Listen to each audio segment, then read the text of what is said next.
What's up, everyone? Welcome to This Day in Philly Sports History for September 29th, 2024. I'm your host, Jim Montgomery.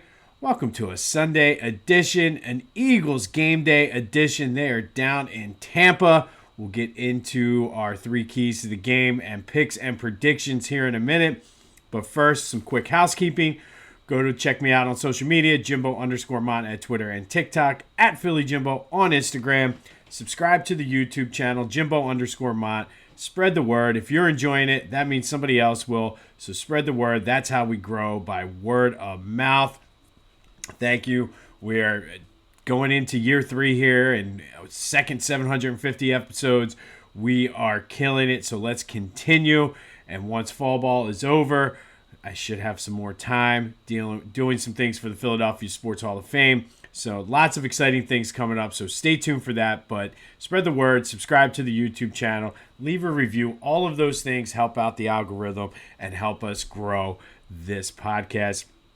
Speaking of the Philadelphia Sports Hall of Fame, if you're interested in tickets or finding out more information about this year's induction class, everything you need is in the link in the description. So click on that. Check it out and feel free to reach out with any questions that you may have. But that is November 7th down at Live Casino in South Philly.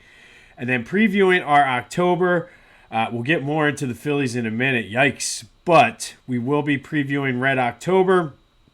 We will focus on some of the better postseason games in Phillies history for the first part of the month, leading right into our Sixers preview. We have some Sixers news today as well. And then going into our Philadelphia Sports Hall of Fame spotlight. So a jam-packed October as October gets underway on Tuesday. But subscribe to the YouTube channel. Like I said, spread the word, all that other good stuff. Yesterday, as we get ready here to go into the Eagles, the question of the day, I asked you, should the Eagles be concerned? I did ask you too. I'll get more into the second one when we do the Phillies. But should the Eagles be concerned with Saquon Barkley's touches? He's on pace for a ridiculously high amount. 65% of you said the same thing I did. No, they should not be concerned about it. You take it game flow. And right now, with AJ being out, you really have had to rely on Saquon. And he even said it himself, as I mentioned yesterday. He feels sometimes more sore during games that he gets 10 carries versus 30. And if you're worried about injuries, it's the NFL. Guys get hurt, and Saquon could get hurt on his second carry or his 22nd carry. It's just one of those things. So thank you, as always, for participating in the question of the day. It's game day, so the question of the day today is your Eagles picks. More on that in a minute. So heading into this game, the line has been kind of fluctuating all week. Currently, I've seen it as low as a pick'em. It was up to 2.5. Currently, it's setting the Eagles giving 1.5. The over/under set at 42.5. And I think a lot of that was because of the injury reports. AJ is officially out, as we talked earlier this week. I think that's the right thing. He did practice Friday. Obviously, I don't think he was 100%, and that's the way to go. You don't want this thing lingering all season for a week 4 matchup in Tampa right before your bye week. If they didn't have a bye next week, maybe I could see pushing it a little bit. If it was later in the season and more of an important game, maybe I see pushing it. But week 4, going into the bye, I don't see any need to push this. So the right decision by the Eagles training staff. Lane Johnson is still listed as questionable. I saw John Clark tweet, I don't know if it was last night or this morning, but it does appear that it's trending toward Lane playing, which is good.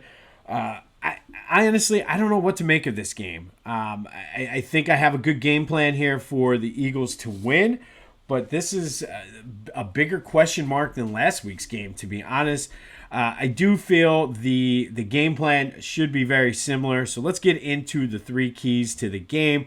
Again, any car dealerships, KeyBank, anybody want to sponsor this segment, let me know. This is a great segment. I've been pretty spot on so far through 3 weeks. All right, first key to the game today for the Eagles to beat the Tampa Bay Buccaneers, got to handle the blitz. They be ready for it. They've done a good job so far this year in handling it, but Todd Bowles is coming for Jalen Hurts. Todd Bowles has owned Jalen Hurts. Todd Bowles and the Tampa Bay Buccaneers usually are top 3, top 5 in teams that blitz every single season. And he's done nothing but do that to Jalen. And I think they've played 4 times. The Eagles are 1-3 in those games, 2 of them in the postseason. But he's owned him. Todd Bowles has owned Jalen. Temple's owned, by the way. But this is going to be a bigger test. They've handled it so far this year, but this is going to be a big test for Jalen Hurts in this offense because Todd Bowles is coming for you, and you better be ready. And with that, I think this kind of ties in with the same thing. You got to take care of the ball. They are going to be coming at you, so that means you need to make smart decisions and not throw into coverage and all those things. Like it is, I don't know. You got to be ready for the blitz and take care of the ball. Maybe that means running the ball. Maybe run right up into the teeth of that blitz, but you have to take care of the ball and know that Todd Bowles is going to come for you. He's going to come with some exotic blitzes, so you got to be ready. Hopefully Kellen Moore had them working on some things, watching a lot of film. And it comes down to also with that, you got to win the turnover battle. You cannot fumble. You cannot turn the ball over. Don't throw stupid passes, Jalen. You're not going to have your top 2 receivers out there, so you got to be smart. You have to be smart. And that means a steady dose of Saquon. Touches be damned. Run the ball to Saquon. Kind of neutralize that blitz a little bit. And I think that's the first key to the game.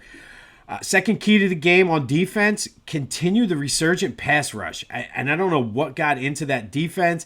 That, to me, is more of what I expect from them versus what we saw against Atlanta.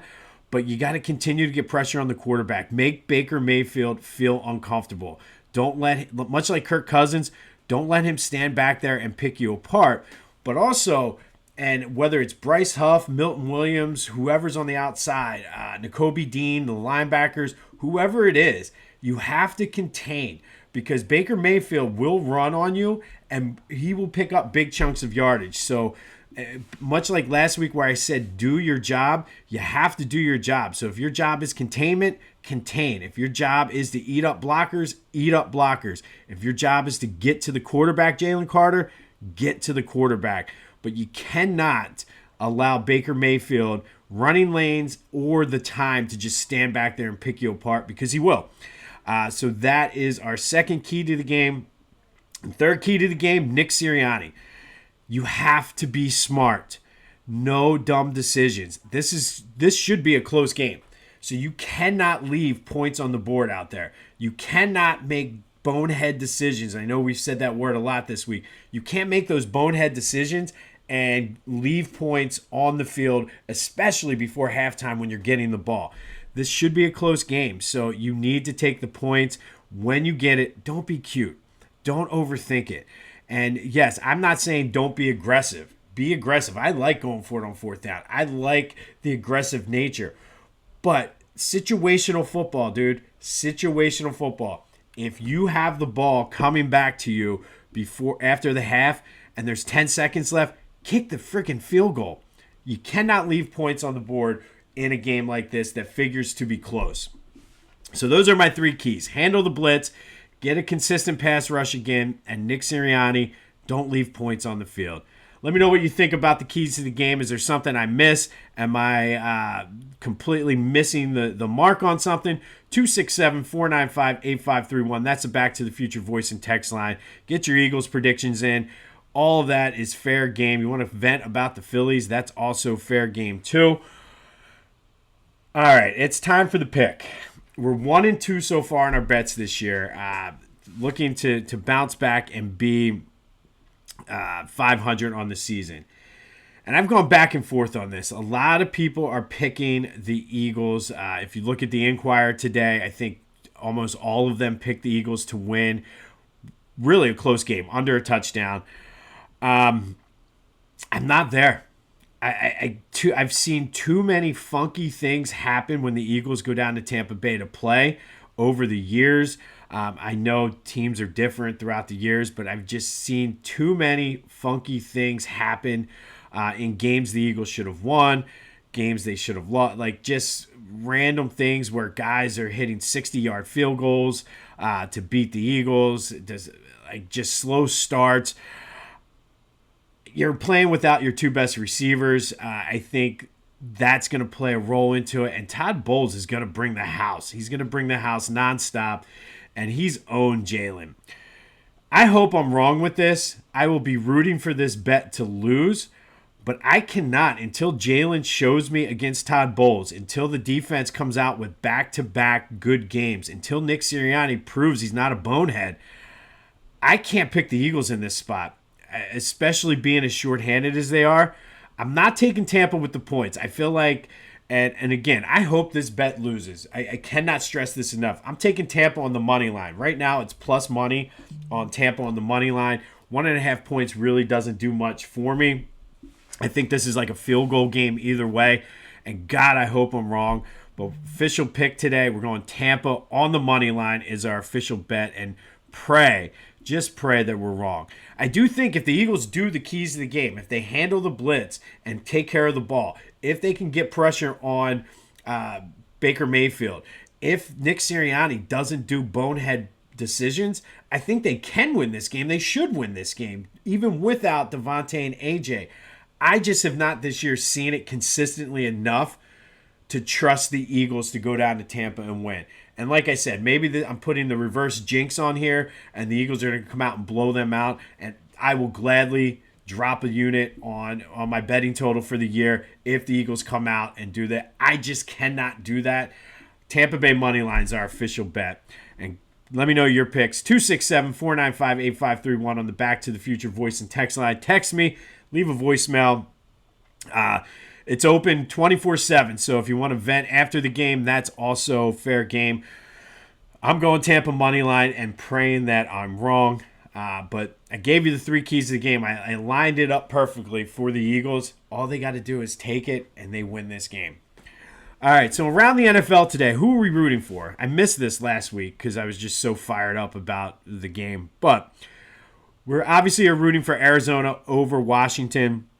I'm actually excited to see how this game plays out. Like Washington's defense is absolutely terrible, but Jaden Daniels, man, there's something that I think, unfortunately, there's something special going on there down in D.C. We're rooting for the Packers against the Vikings. This is like a coin flip game, and I'm thinking in terms of playoff seeding and all of that already. It's never too early. We have the tiebreaker over the Packers, so let's get Minnesota to start racking up some losses. Obviously, the Patriots over the 49ers. Saints over the Falcons. This was another coin flip game, but I think we need to root for the Saints since we have the tiebreaker over the Saints, not over the Falcons. And then the Seahawks-Lions tomorrow night. That could go either way. From a standing standpoint right now, probably want to root for the Lions, but the Lions figure to be more of a threat later on. So Seahawks, it's a pick'em game, whatever you want. Next up, looking ahead, we are on the bye week, much needed for this team. Give the coaches an extra week to work things out. Sidney Brown is coming back. Hopefully A.J. Brown will be coming back. Devontae should be healthy. So it's sort of one of those things. We're just trying to get through this game. And if we get a win, I'll take 3-1 going into the bye. I'm perfectly fine with the way this is played out. It's played out very much how I kind of thought it would this season, where there'd be some struggles, some question marks, and really need some of that bye week to tinker and get things right. So 2-2, I would be more than happy with. Obviously, I'd rather 3-1, but I hope I'm wrong on the bet. We're taking the Tampa money line. Let me know your thoughts. 267-495-8531. Text me, leave a voicemail, whatever you got to do. But what are your thoughts on the Eagles-Bucks game today? While you're waiting for the game, if your baseball got rained out like ours did, check out my boys over at the Clashing Conference. Give them a listen. They got football and baseball. Basketball is coming up. They're doing a great job over there. That's available wherever you get your podcasts as well as on YouTube. but they're doing some phenomenal things. Specifically, the OG football crew is great, but I like the banter between Lewis and Mike. I'm looking forward to seeing what the postseason brings for them. All right, speaking of baseball, man, not good. Not good at all. The offense, more so than anything, is what I'm concerned about here. Chris Wheeler pitched an amazing game. Got to well over two. I think he ended up with 220 some odd strikeouts. Did get to 200 innings, which is a big accomplishment, especially in today's major league. But I'm concerned with the offense, man. They just, and I don't know if they sort of packed it in or what happened, but I do not, no matter what happens today, I don't have a good feeling about this team going into the playoffs. And maybe that's different than what we've had the past couple years, and maybe that'll play out different. But I don't know. I really don't know. We'll have more on the postseason as we get closer to next week. They do finish up today down in D.C. Aaron Nola's on the mound. Hopefully, let's end it with a win. I would love to have one of those Sunday games where they win like 12-3 and leave us with a good taste in our mouth heading into the week off break, as they won't play again until Saturday. They're playing the inter-squad game on Wednesday. Looks like Ranger's going to pitch on that. And I'm concerned with Ranger, but my boy John Foley, thank you. He posted this on Twitter yesterday. He said that the past 2 years, Rangers' last start heading into the postseason, he gave up 6 runs. Gave up 6 runs the other night, and we all know how he pitched in the postseason. They keep saying he's close, so hopefully playing in that inter-squad game will loosen him. I don't know, but I'm concerned. But the Phillies finish up the regular season this afternoon in D.C., but let me know, are you concerned with the Phillies? I'm very concerned heading into the postseason, especially if they get swept. They haven't been good down the stretch since that the last Mets series. So, we'll see. They were in the driver's seat for the 1 seed, which they're now locked into the 2 seed. They won't know who their opponents even possible are. Pretty much they can play anybody except for the Dodgers in the second round. So we'll see how that goes, but I don't have a good feeling. Hopefully that turns around, but we need to get fired up for Red October, and Philly Goat has you covered. I mean, you name it, they got it. They Holy Schmidt, they have the Believe. Maybe we need that. Maybe we need to adopt the mantra Believe. I know a couple weeks ago somebody told me I need to get back into the new Philly mindset. So new Philly, the Phillies are going to be okay, but go to Philly Goat. They have the election stuff. The fans are back. That is what I'm ecstatic about. The fans are back. So get them in time for Red October. And then be sure to use the promo code Jim Montgomery for 10% off your order. That's phillygoat.com, promo code Jim Montgomery to take 10% off of your order. All right, some Sixers news. And the big news yesterday was the trade that sent Karl Anthony Towns to the Knicks for Dante DiVincenzo and Julius Randle. And I got to be honest, I don't think this trade makes the Knicks better. And I don't know whether they were making this trade to compete with the Sixers or Boston or a combination of both in Milwaukee. I don't know, but maybe I'm missing something on here. I don't think this makes the team better. I don't think it makes the Knicks better, because if you look at it, if it was a move to match up against the Sixers, Joel Embiid owns Karl Anthony Towns. If you look at his stats, when Joe averages like 28 points a game, I think blocks are the same. He has more rebounds, more assists. Like, he flat out owns Karl Anthony Towns. And DiVincenzo has been, like, during that playoff series, he was a Sixers killer. So I don't see this team being better with that. I don't know how you feel about it, and maybe I'm missing something, but hey, I'm perfectly fine with that. If that, I think, is a big reactionary move, Not that Julius Randle was a superstar. He was often injured. But DiVincenzo, losing him, I think, is going to hurt the Knicks more than what they think. And I think Mikal Bridges also left, too. I don't see them being better with this. But let me know your thoughts on the Karl Anthony Towns trade. All I know is Joel Embiid owns Karl Anthony Towns. So that really changes the dynamic of this rivalry somewhat. But let me know what you think. 267-495-8531. That's a Back to the Future voice and text line. I think a very, very reactionary move. And I don't think the Knicks are better. I certainly don't think they're better than the Sixers now. And they were one of the teams, as they were constructed, I was more concerned about. I'm not so much concerned about the Knicks anymore. Is it just me? Am I missing something? Let me know your thoughts. Flyers. Oh my goodness. Michkov Mania is going to run wild in South Philly this year. Oh my God. 3-2 overtime win over Boston. Michkov with 2 goals, including the overtime winner. But the key to this game that I really, really like is Boston, I forget which player it was trying to mess with Michkov and get under his skin, get him to fight. Sean Couturier was like, nah. You're not messing with my Michkov. And got into a fight with him. And that, to me, especially in a preseason game, that's huge. They're like, you're not messing with Michkov. You're not messing with our Michkov. So I love it. Michkov Mania is running wild down in South Philly. The news was not good for the Union. 1-1 draw. They still currently are hanging on to that 9th seed in the MLS East. It's a 3-way tie with, I forget who they're tied with. I think Atlanta actually is one of the teams they're tied with, who they tied yesterday. But they only have 3 games left. 2 of them are on the road against teams much higher than them in the standings. They made it way more difficult for themselves. They're not out of it. It's just going to be tough. And, hey, who knows? Maybe it's the old iron sharpens iron, and they can do it. All right, today, we're going to go back to 2002. And on this day in 2002, the Eagles moved to 3-1 with a 35-17 win over the Houston Texans down at the Vet.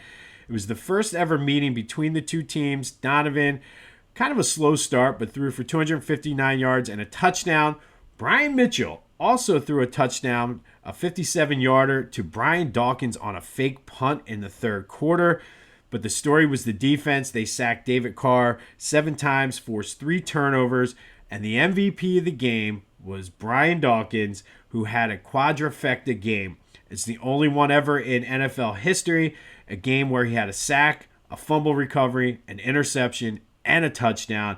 Dude was all over the field that day. I remember sitting in the stands watching it. It was great, especially because I think that fake punt, if you look at the replay, it looks like Brian Mitchell was supposed to run it, saw that it was clogged, and then pitched it to Dawkins, who just... And if you watch, do yourself a favor, look this up on YouTube. Brian Dawkins was fast, like especially early in his career. But it was just the quadrafecta game, a sack, fumble recovery, interception, and a touchdown en route to the 35-17 win over the Houston Texans. And the Eagles, kind of a random stat here for you, the Eagles have never lost to the Houston Texans. They are 6-0 against them. They will not play them again until 2026 unless it's Houston versus Philly in the Super Bowl this year, which, hey, why not? But on this day in 2002, Eagles beat the Texans 35-17. Brian Dawkins with the quadrafecta game, a sack, fumble recovery, interception, and a touchdown. And my man was all over the field. Finally today, let's bring it down a little bit and get all frustrated with our Philly Sports Villian. Today, it's Markelle Fultz. And I will preface this with he was likely the consensus number 1 overall pick by many experts, many teams in 2017, except for one, and they got us. And that's the Boston Celtics, who traded the number 1 pick to the Sixers in exchange for the 3rd pick. But back to Markelle, it was a good fit for the way the Sixers were constructed. They had Joe, Ben, and then Markelle. That was supposed to be their big young 3. Markelle Fultz was supposed to be the final draft pick piece of the process. And it started off fairly well. His first game, he didn't play bad, and then he forgot how to shoot, or so we thought. And then he had a mysterious, rare injury and just was never the same. He kept trying to come back and just never could do it. And you hate to put somebody on a villain list because of an injury, but I mean here we are. That's why he's on the list, is due to the injury. Will go down as one of the all-time draft busts in NBA history. I mean, he's playing now still, and he's okay, but he's not the superstar. He's not the number one pick. He's not nearly as good as he was out in Washington. And in Philly, I think every year, every game we play Boston, we're going to be reminded of this bust, because with that third pick that we would have had, the Celtics took Jason Tatum. And could you imagine Jason Tatum playing alongside Joel Embiid? And Tatum has been a Sixers killer. So thanks a lot, Markelle Fultz, for being a draft bust, injury or not, fair or not. That is why you are today's Philly Sports Villain. Danny Ainge got us. Stinking Danny Ainge pulled one over on the Sixers. And keep in mind, too, this was back when, I think this was the first year, I believe, that Brian Colangelo took over as GM. The NBA forced him to do it. So it's all collusion. It's all ridiculous. And you could put Markelle Fultz as today's villain, but let's put Brian Colangelo, Adam Silver, all of them. They're all the villain today. The whole Markelle Fultz fiasco. Ridiculous. All right, on this day in 2002, Eagles beat the Texans. Brian Dawkins with the Quadrafecta game, sack, fumble recovery, interception, and a touchdown en route to the Eagles starting the season 3-1. Let me know your thoughts on Karl Anthony Towns. Want to talk about Michkov Mania? It's all fair game. 267-495-8531. That's the Back to the Future voice and text line. Get your Eagles picks and thoughts for today's game in. I gave you the 3 keys to the game, but I don't think it's going to be enough. I really hope I'm wrong. I'm going Tampa money line. That's our official bet. Let's go Birds, though. Hopefully I'm wrong. I would love to be wrong on this. Please let me be wrong on this. This has been This Day in Philly Sports History for September 29th, 2024. My name is Jim Montgomery. Go have yourselves a Sunday, and until next time, go Birds.